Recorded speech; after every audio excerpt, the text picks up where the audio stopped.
You ask Tiger to solve. This deals with linear equations with one unknown. The final result is x equals 30. Let's solve it step by step. Group all constants on the right side of the equation. Subtract 3 from both sides. Simplify the arithmetic.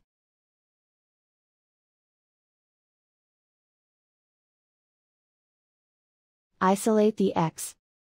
Multiply both sides by inverse fraction 2 over 1.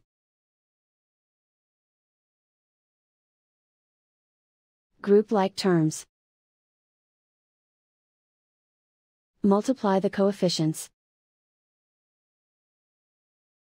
Simplify the fraction.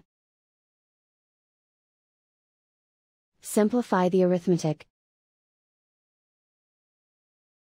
And so the final result is x equals 30.